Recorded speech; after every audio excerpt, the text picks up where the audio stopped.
বন্ধুরা, তো চলো প্রতিদিনের মতন আজকে হচ্ছে যে সব কাজ হয়ে গেছে। তো যে কাজটা তো বিছানা ঝাড়া হয়ে গেছে আজকে, আর এই বাসনটাও ধুয়ে নিই। তো চলো ঘরটা পরিষ্কার করে তারপরে হচ্ছে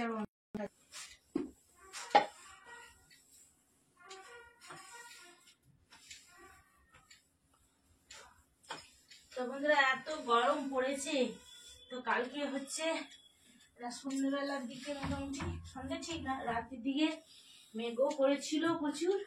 ভাবছিলাম যে বৃষ্টি 2-4 ফোঁটা এমনি পড়েও ছিল, কিন্তু ভাবলাম যে বৃষ্টি হবে নাহলে ঝড় হবে, কিন্তু কিছুই হলো না। কিন্তু আজকে আর তার থেকে আবার বেশি গরম হয়ে গেছে, না বৃষ্টি হয়েছে না ঝড় হয়েছে। তো তোমাদের কারো ওদিকে বৃষ্টি হয়েছে কিনা ঝড় হয়েছে কিনা কমেন্টে জানাবে। আমাদের এখানে কিছুই হলো না, শুধু মেঘ গড়ে করে কেটে গেল একটু হাওয়া দিয়ে সামান্য, আজকে 1 ফোঁটা বৃষ্টি।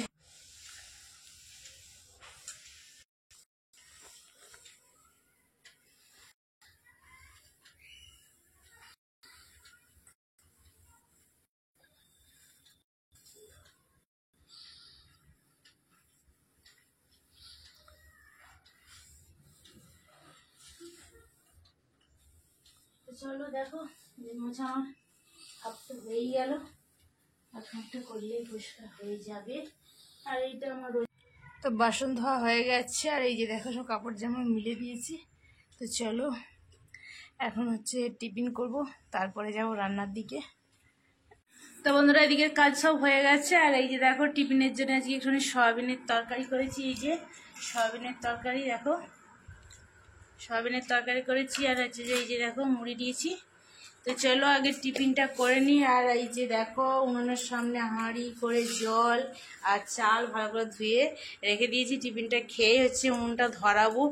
আর হচ্ছে এই যে দেখো এই যে কতগুলো পাতা দেখো দেখতে পাচ্ছ, তো পাতাগুলো চাঁচছিলাম অনেকদিন ধরে পড়েই আছে, গরমের জন্য চাঁচাও হয়নি আর সময়ও পায়নি। তো সেই জন্য এখন আজকে একটুখানি পাতা কটা, মানে বেশি না অল্প হচ্ছে যে যখন রয়েছে। তো হচ্ছে যে ভাতটা বসিয়ে দিই, যদি সময় থাকে তাহলে কিছুটা চাঁচবো, রেখে তারপরে রেখে দেবো, বাকিটা পরে চাঁচবো। ঠিক আছে, তো চলো আগে টিফিনটা খাওয়া কমপ্লিট করি, তারপরে রান্নার দিকে যাব। তো বন্ধুরা টিফিন খাওয়া হয়ে গেছে, আর টিফিন খেয়াটে নিয়ে দেখো এখন চলে এসেছি রান্নার কাছে। এই যে উনুন ধরাবো, এখন আজকে উনুন ধরানো হয়নি। তো এই যে দেখো হাঁড়ি করে জল নিয়ে চলে এসেছি, আর উনুনটা এখন ধরাবো, দিয়ে ভাতটা বসাবো। তো আজকে হচ্ছে দেখি কি রান্না হয়, বাজারে গেছে এখনো আসেনি। তো যাই হোক চলো আগে ভাতটা বসিয়ে দিই। তো বন্ধুরা দেখো এই যে আমাদের গাছের নারকেল আজকে হাওয়াতে পড়েছে। তো দেখো কি অবস্থা, নারকেলগুলো এর থেকে বড় বড় হয়, আর খোলাগুলো খুব পাতলা, মালাগুলো বড় বড়, শাঁসও খুব হয়, ভর্তি একদম মালা ভর্তি। তো এখন দেখো নারকেলের কি অবস্থা, দেখো নড়ছে, তো নারকেলের কিছু নেই, মানে এত গরম, সব জল শুকনো হয়ে গেছে, হয়ে গিয়ে এতদিন পড়েছিল না নারকেলগুলো, অনেকদিন আগে শুকনো হয়েছে কিন্তু নারকেলগুলো পড়েনি গাছ থেকে। তো যাই হোক এই যে দেখো একটা কেটেছি নারকেল, দেখেছো দেখো নারকেলের রসকস কিছু নেই, রোদেতে সব রস শুকনো হয়ে গেছে, হয়ে গিয়ে আর এখন দেখো কি অবস্থা। আর নারকেলগুলো একদম ছোট ছোট হয়ে গেছে, আর কিছুই হবে না। দেখতে এই যে শাঁসটা দেখো, একে খাওয়াও যাবে না, কিছু না, তেল ছাড়া আর কিছু হবে না, একে শুকনো করে তেল হবে, নারকেল তেল মাখার জন্য। তো আজকে দুটো পড়েছে, এই যে দেখো এতগুলো নারকেল পড়েছে, এই যে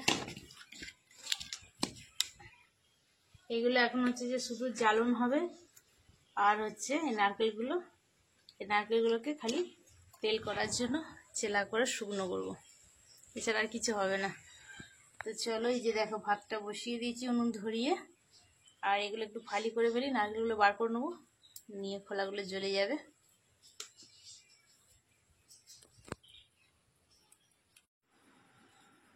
বন্ধুরা তো দেখো এই যে গাছের পাতা পড়েছিল, পাতাগুলো বেঁধে রেখেছিলাম, অনেকদিন দিয়ে চাঁচবো বলে সময় পাইনি, আর গরমের জন্য চাঁচতেও ভালো লাগছিল না, সেই জন্য পড়েই ছিল। তো আজকে হচ্ছে যে ভাবলাম যে পড়ে থেকে থেকে সেই তো নষ্টই হবে, পড়ে থাকলে, তো সেই জন্য ভাবলাম যে চাটবো। আর এই যে দেখো কি সুন্দর বটি দেখেছে, এটা আমার পাতা চাটার বটি। ঠিক আছে, তো চলো পাতা চারটি চেঁচেছি, তো এখনো রয়ে আছে, তো কটা চেঁচে নিই। বেশি চালবো না, সবগুলো অর্ধেকগুলো চালবো, চিকে রেখে দেবো।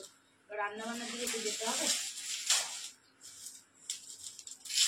পাতাগুলোর অবস্থা দেখো, এখন হচ্ছে যে টাওয়ার টাওয়ার করে করে না, পাতাগুলোর অবস্থা যেমন আর নারকেলের অবস্থা দেখো, পাতাটা কেমন কালো কালো হয়ে গেছে। এরকম পাতা ছিল না আগে, এখন পুরো পাতাও কালো আর নারকেলও খুব সুন্দর হতে গেছে নারকেল। তো নারকেল এখন এইটুকুনি মালা হয়ে গেছে, না দেখলাম মানে বিশ্বাস করে নেই যে না, মালা ছিল তখন খুব বড়, কিন্তু খোলা ছিল পাতলা, এখন মালা হয়ে গেছে এইটুকুনি আর খোলা হয়ে গেছে মোটা। বন্ধুরা রান্নার কাছে চলে এসেছি, দেখো ভাত আমার আজকে ফুটে গেছে, ভাত বসিয়ে অনেকক্ষণ দিয়েছি, ভাত প্রায় মানে হয়েই যাবে। যাই হোক, আর কি মেনু হচ্ছে দেখো আজকে, এই যে দেখো পটল এনেছে, পটল আলু ভাতে দিয়ে দিয়েছি, আর হচ্ছে পটল ভাজা করব। আর এই যে দেখো আম এনেছে, আম দিয়ে মসুর ডাল করব, আর হচ্ছে মাছ এনেছে, মাছের ঝাল করব শুধু।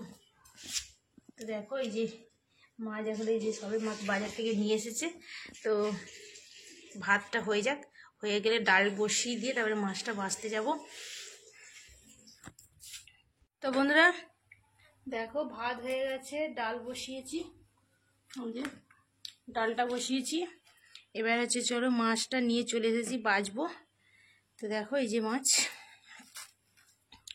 এই যে রুই মাছ, আর এইটা আছে দেখো ছোট মাছটা হচ্ছে যে ভোলা মাছ, তো মাছটা একটু মানে ওজনে কম হয়েছিল, সেই জন্য একটা মাছ দিয়ে দিয়েছে। তো দেখো এই যে বঁটি নিয়ে চলে এসেছি, চলো এখন মাছটা আগে বেছে নিই। তো ভোলা মাছটা দেখো খালি কত বড়।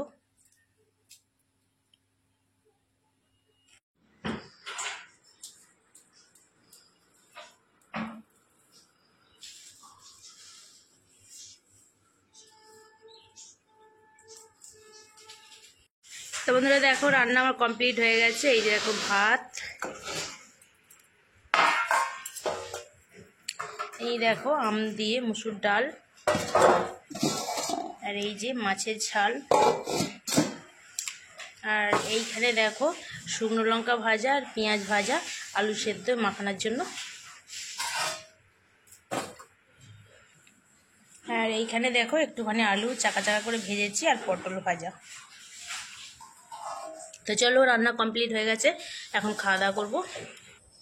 তো বন্ধুরা খাওয়া দাওয়া কমপ্লিট করে রেডি হয়ে ঘুরতে বেরিয়েছি। তো আমার ছেলে আমি আমরা তিনজন বেরিয়েছি, আর তোমাদের দাদা ভাই, তো তিনজনে বেরিয়েছি ঘুরতে, এখানে এসেছি। তো এই জায়গাটা কেমন লাগছে দেখো, মাঝখানে রাস্তা, আর এক সাইডে দেখো জবা গাছ, একদিকে সুপারি গাছ। তো আমার তো খুব ভালো লাগছে, তোমাদের কেমন লাগছে কমেন্টে জানাবে। আজকের মতো ভিডিওটা এখানেই শেষ করছি, ভিডিওটা ভালো লাগলে লাইক শেয়ার কমেন্ট করবে, আর যারা আমার চ্যানেলে আমার নতুন আছে তারা সাবস্ক্রাইব করবে। টাটা।